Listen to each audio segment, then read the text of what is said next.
All characters and events are fictional. Any resemblance is coincidental. And if you believe every lie eventually leaves proof. Stay with me. The phone vibrated against my thigh. Once, short, wrong, I didn't react. Because when you're standing beside your husband's coffin, polished mahogany, white roses arranged with surgical precision, 200 people dressed in curated grief, you don't check your pocket, you don't move, you don't breathe differently, you don't admit something just felt alive. The priest was speaking about eternal rest, about God's timing, about how Daniel Cross was taken too soon, but I wasn't listening. Because the vibration came again, longer this time, deliberate, and that's when something cold slid down my spine. The phone in my pocket wasn't mine. It was Daniel's, my husband's, the man who supposedly died 3 days ago in a single-vehicle accident on Highway 27, closed casket. Severe trauma, they said. I had signed the release forms without shaking. I had cried in the hospital hallway. I had collapsed once, convincingly enough that even I almost believed it, but now his phone was vibrating in my coat pocket, and I had never felt more awake in my life. I slipped my hand inside slowly, carefully, like it might burn me. The screen lit faintly in the darkness of the fabric. Unknown number. 3 words. She has no idea. The world didn't shatter. It narrowed. Grief is loud. It crushes your ribs. It floods your bloodstream. But clarity? Clarity is silent. And I have never felt more silent than I did standing beside my husband's coffin, reading a message that was clearly not meant for me. She has no idea. Who was she? Me or someone else? And more importantly, what had Daniel done before he died? I didn't look at the coffin, not yet, because something inside me already knew. This funeral wasn't the end of something, it was the middle. And someone in this church was lying. The priest finished speaking. Murmurs filled the room. People began to stand, and I realized something else. The vibration hadn't stopped. There were more messages. I didn't open them. Not there, not yet. Because if Daniel wasn't dead, then someone in this room knew. And if someone knew, they were watching my reaction. So I lifted my head. I pressed my fingers gently to the coffin lid, and I whispered softly enough for only the wood to hear, "You made one mistake." Then I smiled, not for them, for myself, because I wasn't grieving anymore. I was calculating, and whoever sent that message had no idea. I had already started watching before the funeral even began. I did not open the rest of the messages inside the church. That would have been emotional, and emotion is visible. Instead, I did what I've always done when something doesn't make sense. I observed. 200 people had come to say goodbye to Daniel Cross. Business partners, neighbors, old college friends, men in tailored suits who spoke in quiet clusters, women who hugged me with careful sympathy. But I wasn't looking at faces. I was looking at reactions. Because when something unexpected happens, the guilty never look at the source. They look at the person who received it. I kept my expression soft, distant, widowed, and I let the receiving line begin. One by one they approached. "I'm so sorry, Ava. He was a good man. If you need anything," Daniel's business partner Marcus squeezed my shoulder a little too firmly. His grip lingered. He searched my eyes, not for grief, for confirmation. I gave him none. Then came Elise, blonde, controlled, beautiful in a way that always felt intentional. She worked in Daniel's office, executive operations, technically, but she stood too close to him in photographs, and she never looked surprised when he canceled dinner. She hugged me carefully, not tight, not distant, and when she pulled back, her eyes dropped briefly to my coat pocket. It lasted less than a second. But I saw it. And that was the first real shift, because Elise wasn't looking at my face. She was looking at the phone. My pulse didn't rise. I let her release me. "I can't believe this happened," she whispered. I nodded slowly. "I can." Her smile faltered, just a fraction. There it was, micro-expression, fear. Then she composed herself. "You must be exhausted." "I am," I said softly. But I wasn't. I was alert, more alert than I'd been in months, because Daniel's accident had never made sense.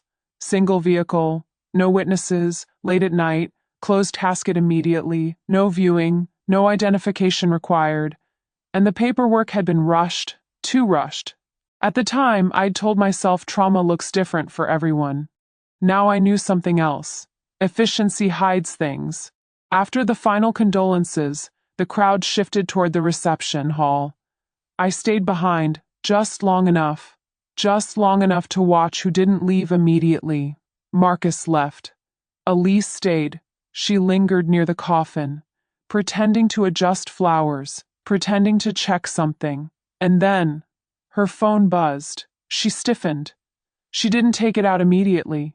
She scanned the room first, then she stepped aside, and that's when I knew the message on Daniel's phone hadn't been random. It had been part of a conversation. I walked toward her, slowly, controlled. She looked up, startled. "You okay?" she asked too quickly. I nodded. "Are you?" Her throat tightened. "Of course." I tilted my head slightly. "You seem distracted." She forced a smile. "Just overwhelmed." "Yes," I said gently. "So am I." Then I did something small, something that felt accidental, but wasn't. I pulled Daniel's phone out of my pocket, in full view, and placed it on the edge of the coffin, face up. Elise went pale, not dramatic, not cartoonish, just blood draining from the surface. Her eyes flicked to the screen, then to me, then back to the phone. "It's strange," I said softly.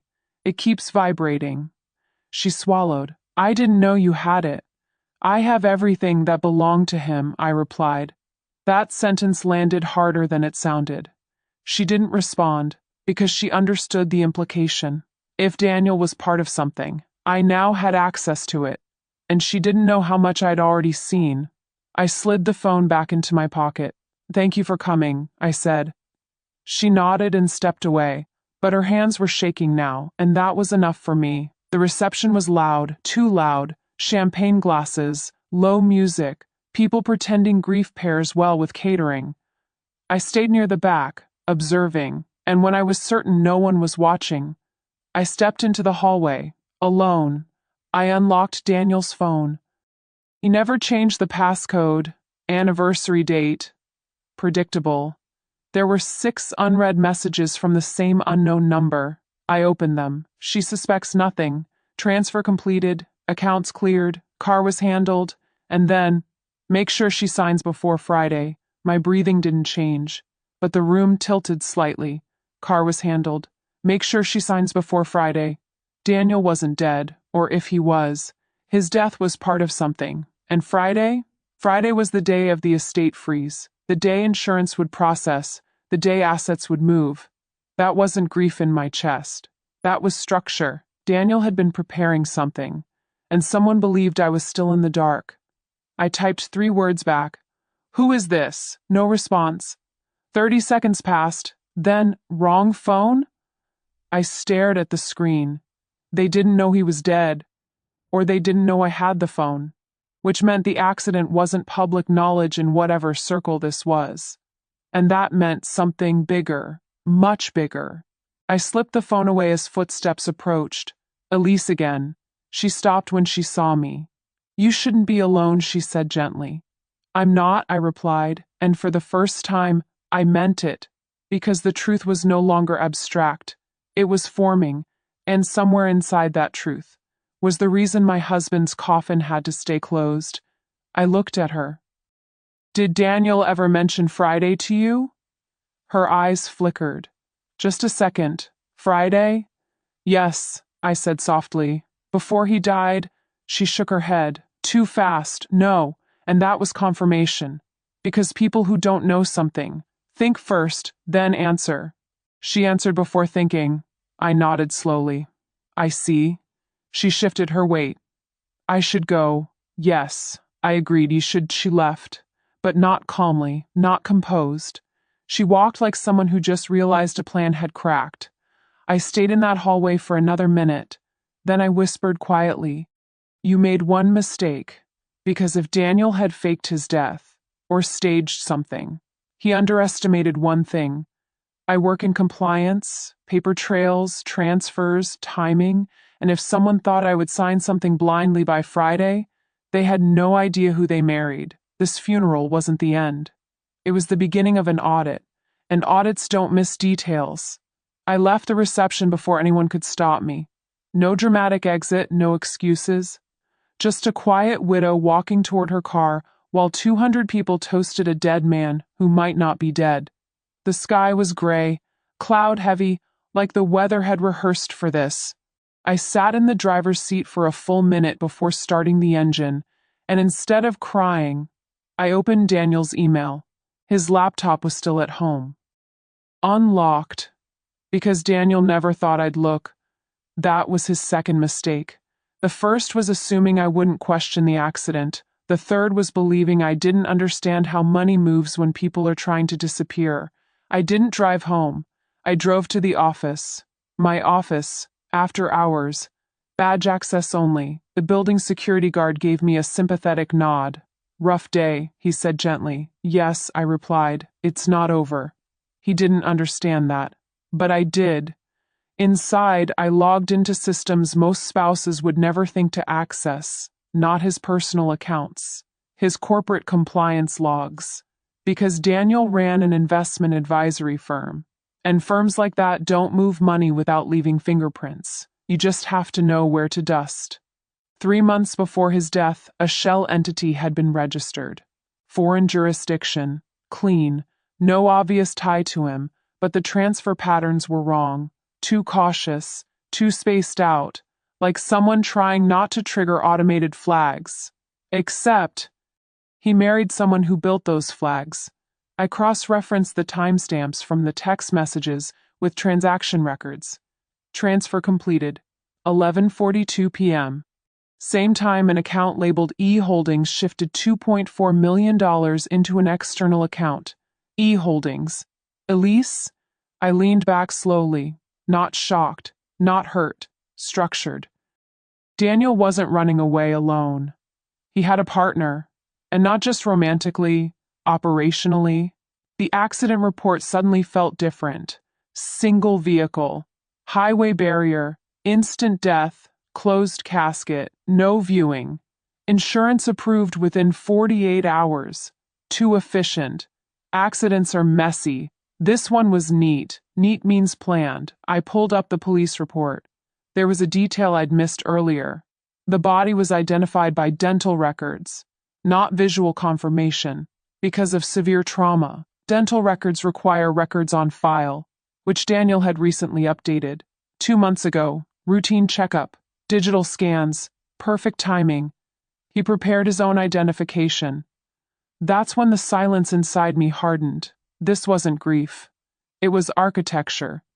Daniel had built his own disappearance.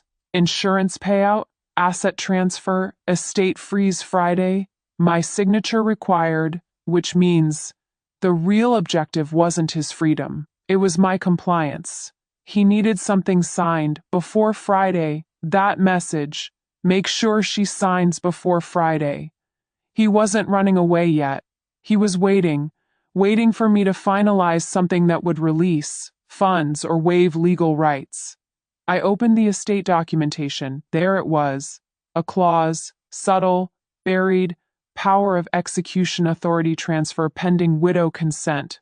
Translation: if I signed Friday's documents, control shifted, and if Daniel wasn't dead, he would regain access under a new identity, using funds I authorized, clean, legal, invisible. It was brilliant and arrogant, because he assumed I would collapse under grief and sign. I didn't feel anger. Anger is hot. This was cold, strategic. I pulled up surveillance. Access. Highway 27. Traffic cam. The timestamp from the accident. The car hit the barrier, but the footage after the crash was corrupted. 32 seconds missing. Corrupted doesn't mean erased. It means overwritten. Someone accessed that footage. I logged access history. 1 request. Private contractor. Filed under accident retrieval. Requested by Marcus Hale, Daniel's business partner. My phone vibrated. Unknown number again. She signed yet? I stared at the screen. They thought I was processing funeral paperwork. Instead, I was auditing a staged death. I typed, Friday. 3 dots appeared immediately. Good. That one word confirmed everything. They were waiting. Which meant Daniel wasn't dead. Because you don't wait for signatures when you're buried. I shut the laptop slowly.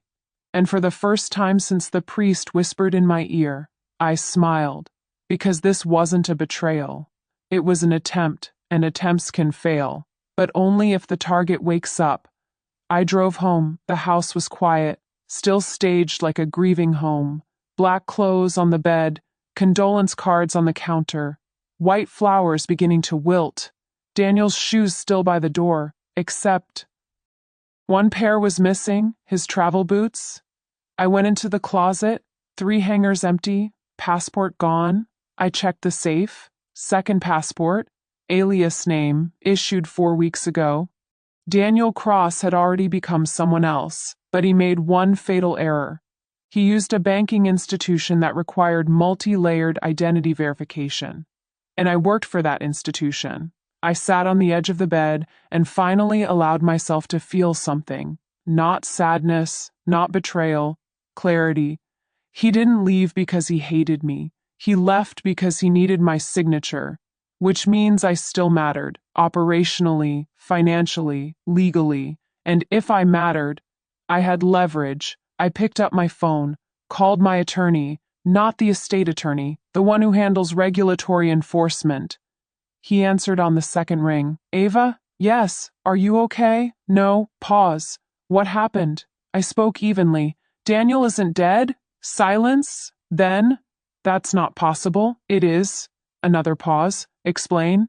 So I did transaction logs, shell entity, traffic cam access, missing boots, second passport, and the message, make sure she signs before Friday. When I finished, he didn't react emotionally, which is why I hired him years ago. If this is accurate, he said calmly, you're not a widow. No. You're a liability. Yes. And they don't know you know. Correct. He exhaled slowly. Good. Good? I repeated, yes. Because if they believed you suspected anything, they would disappear completely. Exactly. So what do we do? I asked. He didn't hesitate. You let them think you're broken. I nodded slowly. And Friday, you attend and sign only what we prepare. That's when the plan began forming. Not revenge, correction. Because Daniel believed he was orchestrating a clean exit. What he didn't know was that I could freeze the transfer before it executed, but only if I let him believe it was successful, which meant I had to play the grieving widow for 4 more days. I hung up, looked around the house, at the photos, at the life that was apparently fictional, and I whispered quietly, you miscalculated, because the biggest mistake a strategist can make is assuming the quiet person isn't calculating too. Friday wasn't the deadline, it was the trap. Friday came exactly the way Daniel would have wanted it to. Quiet, controlled, administrative, no drama, no chaos, just paperwork, which is always how large things move when they're designed to go unnoticed. The meeting was scheduled for 10 a.m., private estate processing, insurance representative, estate attorney, corporate executor, and me, the grieving widow. I dressed carefully, black but not theatrical, hair pulled back, minimal makeup, soft eyes, controlled breathing, because grief is believable when it's restrained, and restraint was the mask I needed. The estate office was smaller than the funeral hall, bright lighting, neutral walls, a framed painting of something abstract that probably cost more than my car. 3 chairs on one side, 1 on the other. The imbalance wasn't accidental. They want you to feel outnumbered when you sign things. The insurance agent arrived first, young, efficient, not suspicious. Then the estate attorney, older, clinical, familiar, and finally, Marcus Hale, Daniel's business partner. He walked in with the confidence of a man who believed he had already calculated every variable. He shook my hand, soft, measured, How are you holding up? He asked. As expected, I replied. He nodded sympathetically, but his eyes weren't sympathetic. They were checking, watching, measuring whether I looked capable of reading or just signing. The paperwork began: insurance disbursement forms, estate execution authority, transfer validation, and there it was, page 7, widow consent authorization, the final unlock. I paused there, just long enough. Marcus leaned forward slightly. It's standard, he said calmly. Just administrative confirmation, administrative, that word again. People like Marcus always hide sharp edges inside soft language. I nodded slowly and signed, carefully, exactly where my attorney had instructed me, because the document they placed in front of me wasn't the one they prepared. It looked identical. It wasn't. My attorney had intercepted the digital filing the night before, substituted a mirrored version. Legally binding, but routed differently. Instead of releasing control, it triggered a regulatory freeze, a compliance audit flag, an automatic internal review, invisible to Marcus, invisible to the insurance representative, invisible to anyone not looking at back-end systems. And Daniel, if he was watching remotely, he would see confirmation of execution, not the freeze beneath it. Marcus relaxed after I signed, too relaxed. He leaned back. There, he said softly.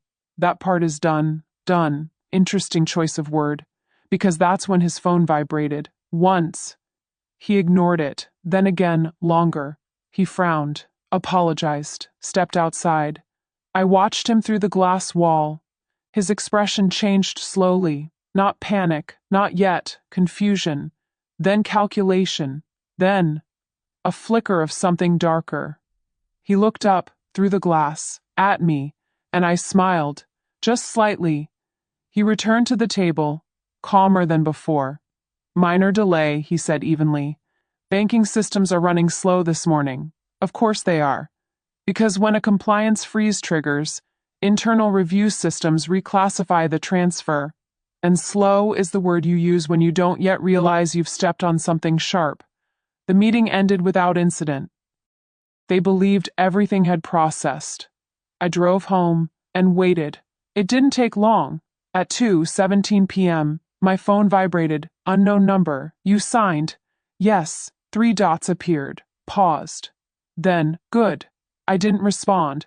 Because now, the clock wasn't theirs. It was mine. At 4:03 p.m., the freeze completed.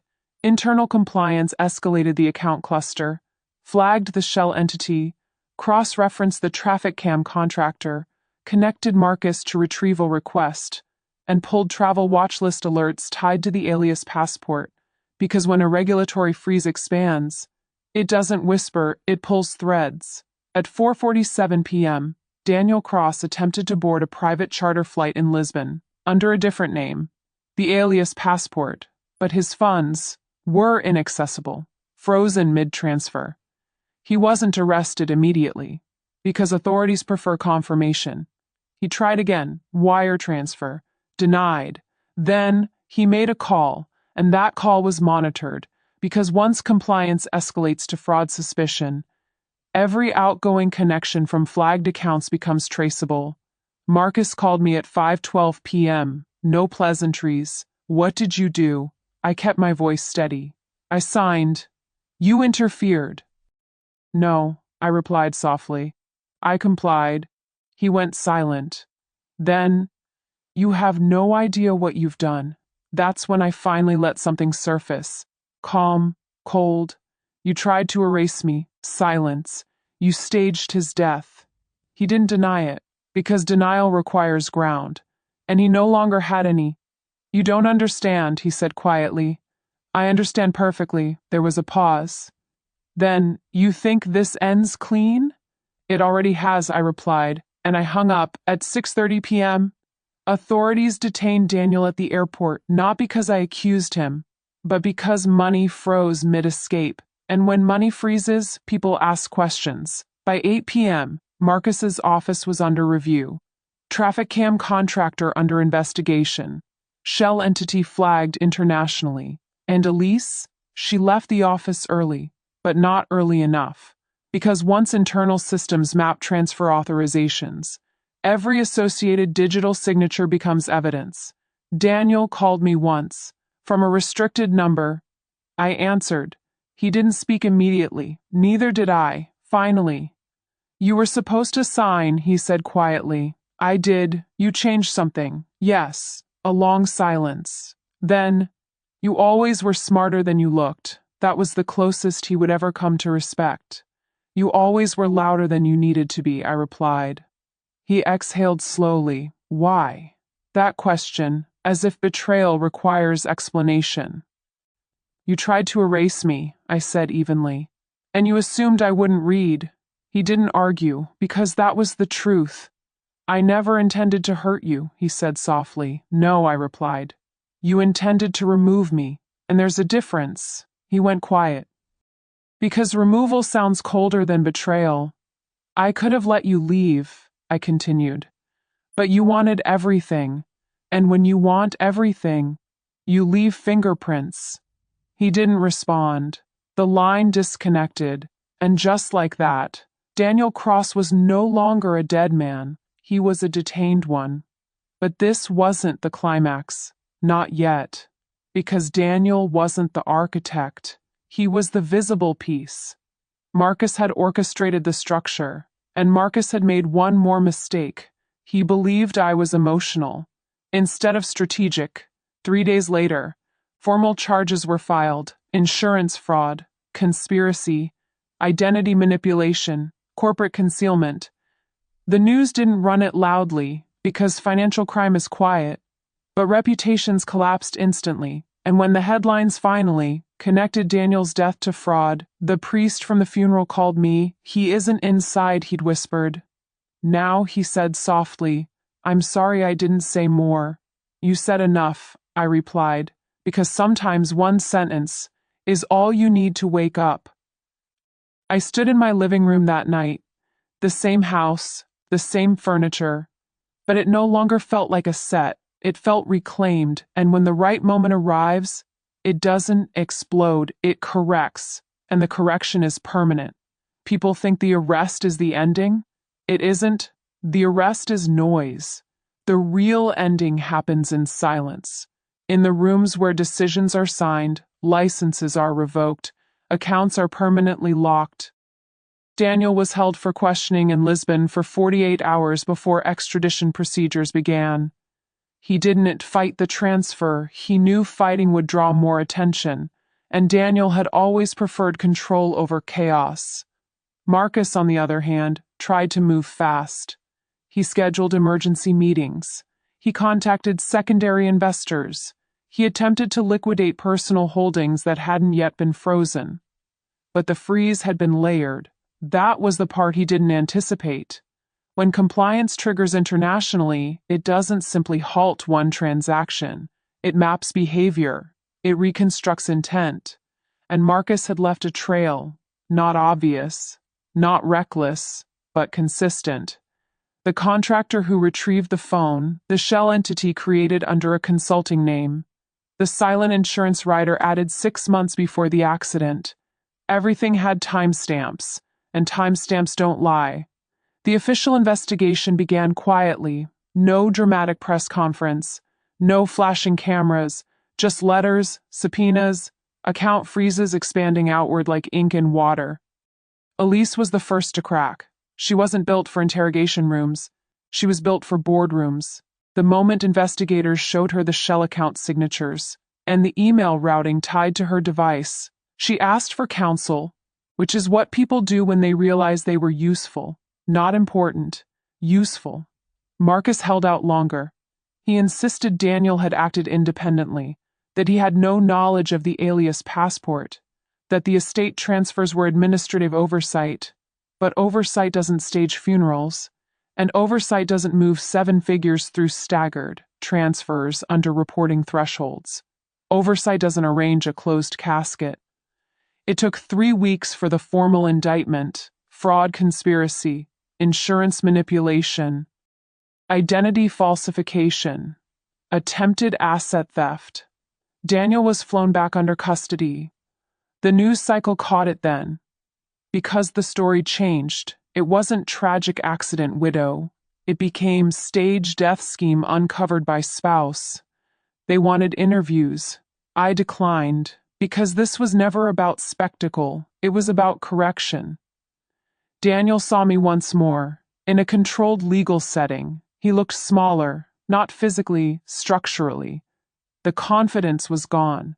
He sat across from me in a neutral room, no glass coffin between us this time, just a metal table and fluorescent lighting. "You didn't have to do this," he said quietly. I studied his face. "You did," I replied. He looked down. "Marcus pushed it," he said. "Marcus designed it, and you signed it," I answered. He didn't deny that, because denial only works when there isn't documentation.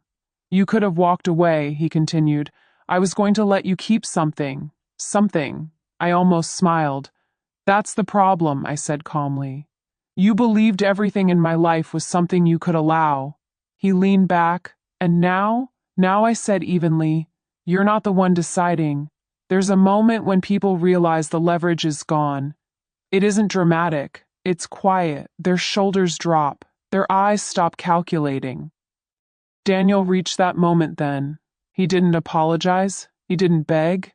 He just nodded once. Because men like Daniel don't collapse loudly. They shrink internally. Marcus never requested to see me, which told me everything. He still believed he could outmaneuver the system. But the system doesn't respond to charm. It responds to patterns. And Marcus had too many. The trial wasn't explosive. It was methodical. Transaction logs presented in sequence. Security footage of the contractor collecting the phone. Insurance documents highlighting predated clauses. And finally, the funeral footage. The closed casket.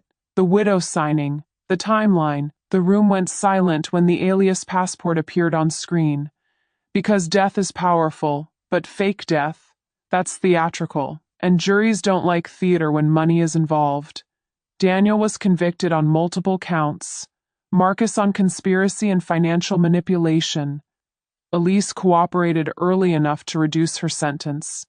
The contractor testified. The insurance firm pursued civil recovery. Everything unraveled. Not loudly, systematically. After the sentencing, I stood outside the courthouse. Reporters lingered at a distance. They wanted emotion, a statement, a tear. I gave them nothing, because victory isn't loud, it's stable. The house was mine again. Legally, fully, the accounts were restored, the estate was cleared, but that wasn't the real shift. The real shift was internal. I had stood beside my own husband's coffin and felt something alive. I had read a message that wasn't meant for me. I had watched men calculate my disappearance, and I had let them finish, because when people believe the decision is final, they stop guarding their words. That was their mistake. The priest called me one last time. "I still think about what I said," he admitted. "He isn't inside." I smiled softly. "You didn't just mean the coffin." He was quiet for a moment. "No," he said, "I meant something else." So did I. Daniel had never been inside the marriage the way I thought. He had been inside a structure, a plan, a design, but not inside loyalty. And when you realize that, you stop grieving the person and start correcting the structure. The house feels different now. Not haunted, not heavy, just accurate. Sometimes I walk past the place where the coffin stood in the funeral hall, and I remember the vibration. Short, sharp, wrong. That was the moment, not when he was arrested, not when the charges were filed. The moment was when I chose not to scream, because screaming gives power away. Listening takes it back, and when the right moment arrives, it doesn't explode, it corrects, and the correction is permanent. People ask me when I knew, not when I suspected, when I knew. It wasn't the message, it wasn't the priest, it wasn't even the alias passport. It was something smaller. 3 weeks before the accident, Daniel had stood in our kitchen, holding his phone, staring at nothing in particular. And he had said casually, "If something ever happened to me, you'd be okay." At the time I thought it was morbid. Now I know it was rehearsal. That's what men like him do. They rehearse exits. They rehearse sympathy. They rehearse the version of themselves that survives. He thought the accident would close the file. He thought grief would cloud everything. He thought I would fold. He forgot what I do for a living. He forgot that I read patterns for breakfast. He forgot that silence is my language. The funeral wasn't the stage. It was the opening scene. The message wasn't a mistake. It was arrogance. And arrogance leaves fingerprints. After the trial ended, I didn't celebrate. I reorganized. There's something about being publicly betrayed that forces you to rebuild privately. I changed the locks, not because Daniel could return, but because I could. I changed my accounts, not because they were compromised, but because I no longer tolerated shared access. I redesigned the house, not out of spite, out of reclamation. The white roses from the funeral, I threw them out myself, not gently, not ceremoniously. I didn't need a ritual, I needed clarity. Marcus tried to appeal. He always believed there was one more move. There wasn't. The documentation was layered too deeply, the financial web too carefully mapped, the alias too clean to dismiss as coincidence. And the insurance clause? That was the final nail. It wasn't just fraud. It was intent. Intent carries weight. Daniel wrote to me once from prison, handwritten, measured. He said he never meant to hurt me. He said he thought I would never find out. That was the only honest sentence in the letter. He underestimated me, not emotionally, structurally. He thought I was grief. I was analysis. He thought I was collapse. I was sequence. He thought I was shock. I was timing. The house eventually sold. I didn't want to live where I almost disappeared. Not physically, financially, legally, existentially. Because if the coffin had been accepted, if the message had not been seen, if the priest had not leaned closer, the plan would have closed and I would have been erased slowly, not dramatically, quietly. That's how the most dangerous betrayals happen. They don't explode. They edit you out. I moved into a smaller place, intentional, clean, no heavy curtains, no rooms without clocks. Sunlight matters now. Transparency matters. I don't attend large funerals anymore, not because of fear, because I understand how easily performance can be mistaken for truth. Sometimes I think about the contractor, the one who retrieved the phone. He testified. He said he didn't know the full scope. Maybe he didn't, but he knew enough. Everyone always knows enough. They just choose silence, and silence is currency. The priest visited once more before moving parishes. He apologized again. "You were very composed," he said. "I wasn't composed," I replied. "I was deciding, that's the difference. Composure is appearance. Decision is structure. And once you decide, everything reorganizes around it. People think revenge is loud. It isn't. Real correction is quiet. It's documentation.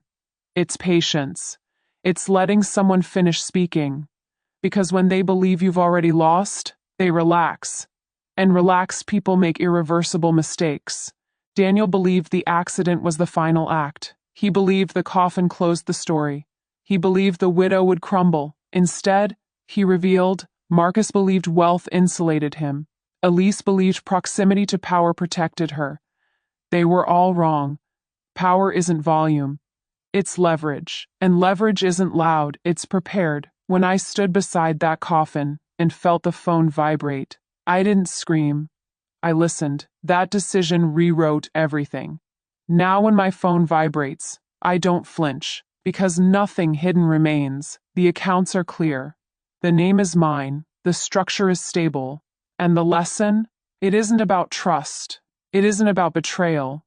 It's about attention. Because when someone whispers, he isn't inside, you don't collapse. You confirm. And when confirmation arrives, it doesn't explode, it corrects permanently. If you enjoyed this story, subscribe to The Final Evidence, because every lie leaves proof.